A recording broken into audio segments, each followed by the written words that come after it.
Okay, so here's the video describing the swiping versus the gouging on the direct percussion techniques. Now, I was going over my notes just now, and I saw that in the past I have talked about it already. So it's already in one of my videos somewhere. Swiping.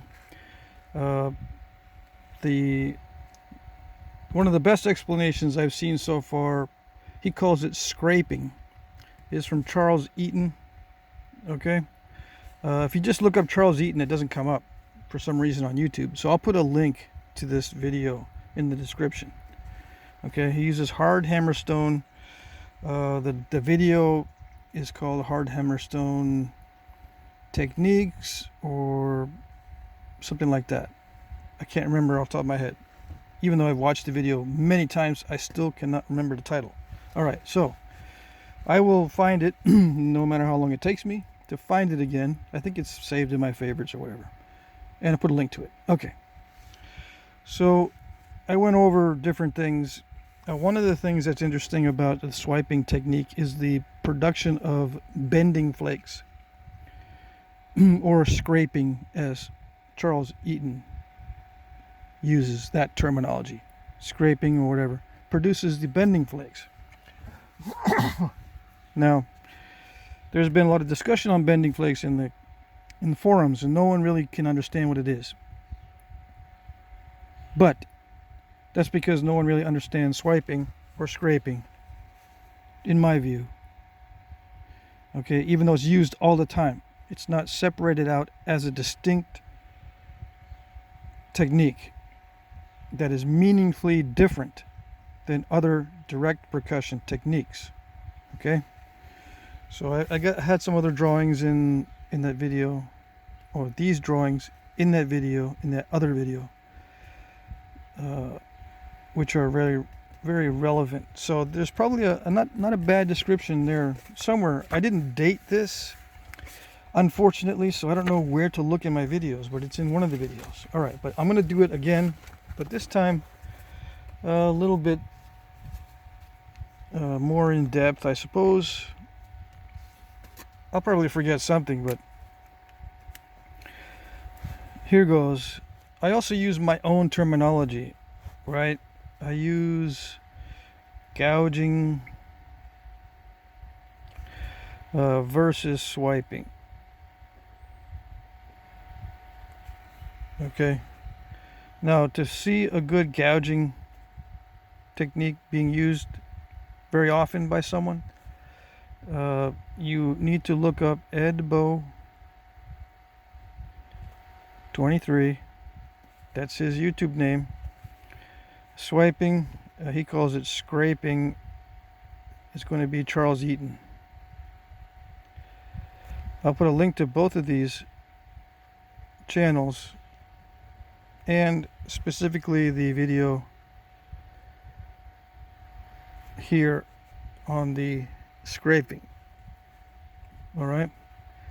Now, I've received criticism for the technique, that I'm not doing it right and that sort of thing. But I'm going to explain it to you the way I do it, regardless of what anybody says. Okay? The way I do it, and the way I've been doing it, and I've been using it from the very beginning of my Flintknapping, is to use a flat spot on the direct percussion tool. That's number one. Flat spot. Okay? That's number one. Very, very, very important. I can't overemphasize this. You're going to get resistance on that, because people are going to say, no, your direct percussor needs to be rounded. Okay? It does not need to be rounded. It can be, but it does not need to be. The other option is concave. You can have well, there's two more options, okay? You can have concave. You can also have some configuration where there's a shelf or a notch. Yes, you can use direct percussion with a shelf or a notch in the end. Okay? I don't recommend it. It's one of those things that happens incidentally many times. Incidentally.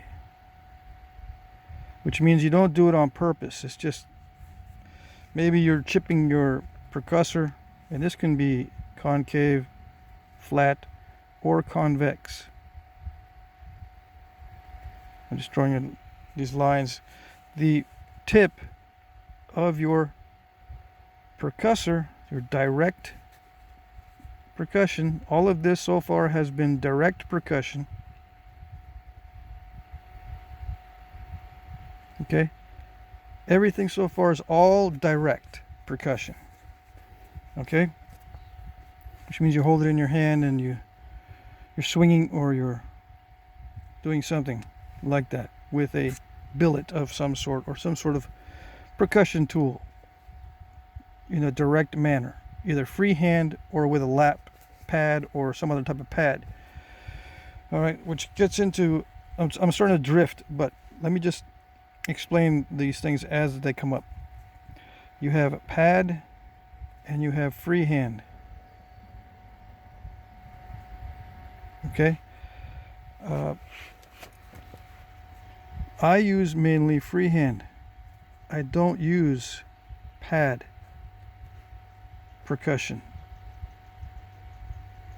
Now, a pad is meant for support. Okay, yeah, that's what they'll say. The pad supports the flakes as they are being removed, or supports the biface, or the core, or whatever your workpiece is, or it supports both the core and the flake. Okay, either one or the other or both. That's their explanation. I don't use that. I use freehand only. Freehand is no pad. Okay, this is my technique. So when I'm explaining this, assume that you are being shown my technique. Okay. So where were we going with this?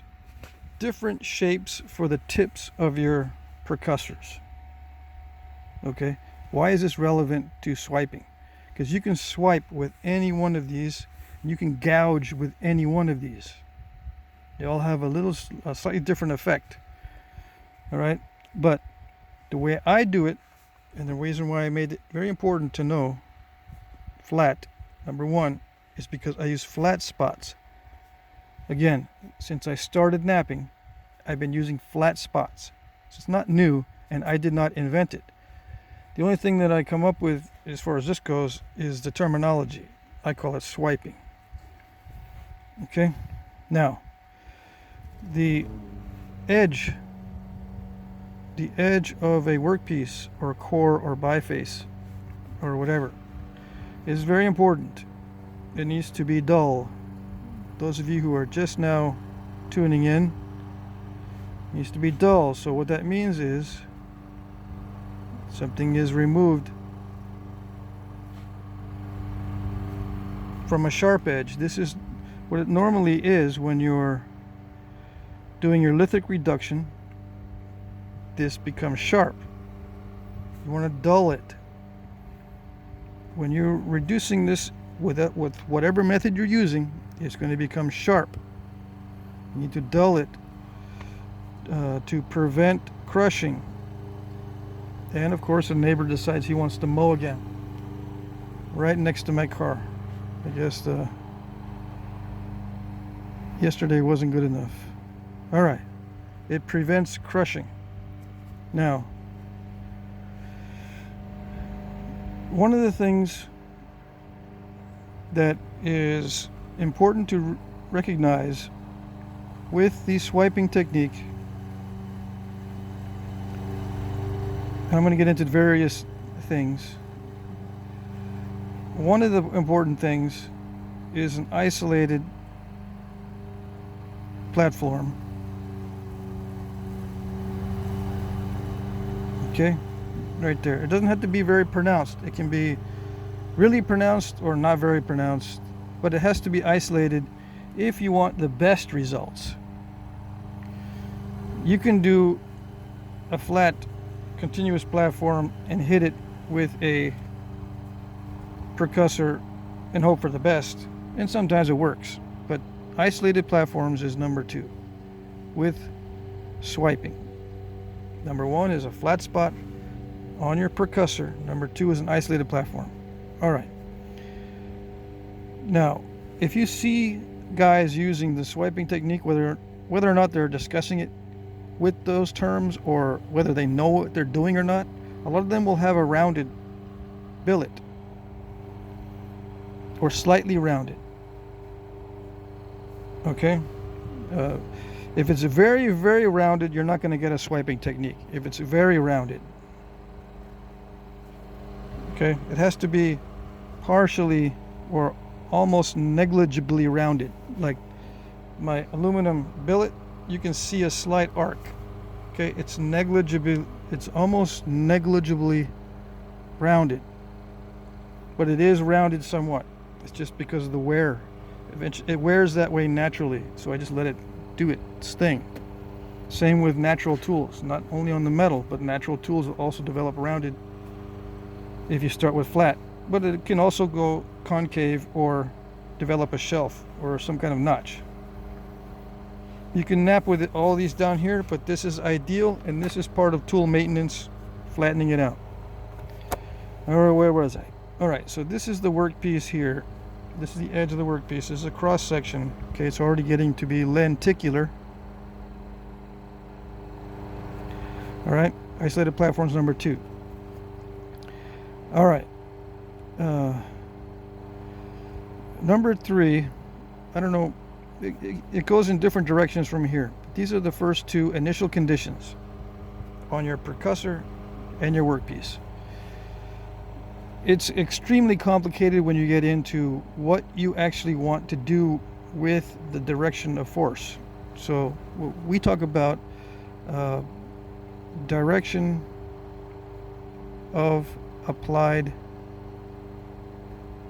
force. Okay, this is where it gets complicated. So that would be number 3. I'm not going to discuss this aspect in detail. I'm not going to. Okay, I'm going to skip over this and I'm going to get into the types of flakes. All right, any type of flake can be generated with swiping. Any type, which means fluting flakes. It includes fluting flakes. Fluting flakes, overshots, simple blades, any type of flake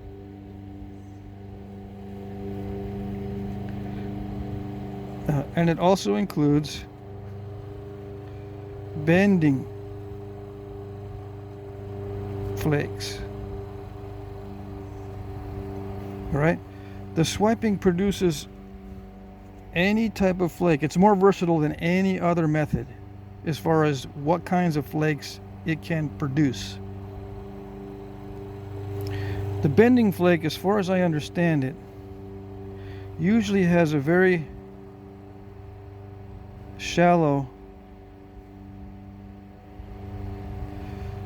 bulb of percussion or non-existent. This is where the bulb of percussion usually is, here, just inside where the platform is, and it'll have a lip. I'll zoom in.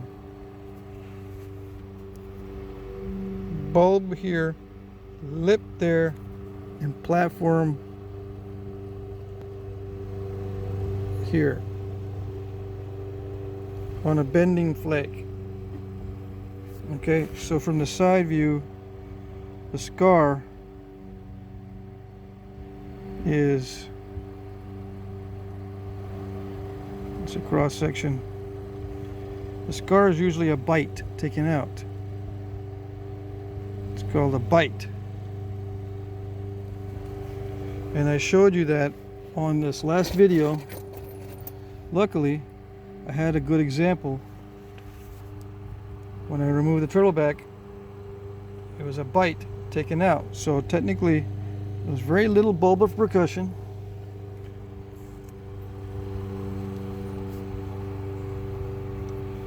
Very slight bulbar percussion. See that? There's a lip on it. See the lip and the platform here. All right. This could be called a bending flake because of those characteristics. Now, why did it scoop out such a big area? Well, that's a very good question, but it has a lot to do with how the forces are imparted to the flake. As the percussor is moving downward in a scraping motion, the inward force increases. We're at a slight angle this way, so as it slides down, the force gets greater and greater, and it's actually pushing inward a lot. The inward force causes shear forces. If you've ever cracked a stone in half by hitting the top, you understand what the shear forces do. It slides these pieces. Okay, so that's what's going on here. This actually slid. It scooped out a good amount, right? Because you can see how convex that is, but it doesn't really show that much as far as the bulbar percussion goes. It's really not that pronounced. So it's a shallow but substantial scoop out that allows a good amount of force to be transferred in a sliding or shear force manner. Okay? If it was just peeling like this, it would usually snap. And that's what it does when you don't have consistent material. It'll snap because it doesn't have the ability to slide. With consistent material, this type of shear is easier. Okay? So step fractures are incomplete flakes, right? Either they hit an obstacle or there's not enough power and it ends up just breaking, or there's some kind of wrong contour here, so-called wrong contour, that causes a snap there. There's many different reasons for step fractures, and I'm not going to get into it. It's just as complicated as your direction of applied force type of thing. I'm not going to get into step fractures. So the difference between, with all that said, the difference between swiping and gouging is this slides,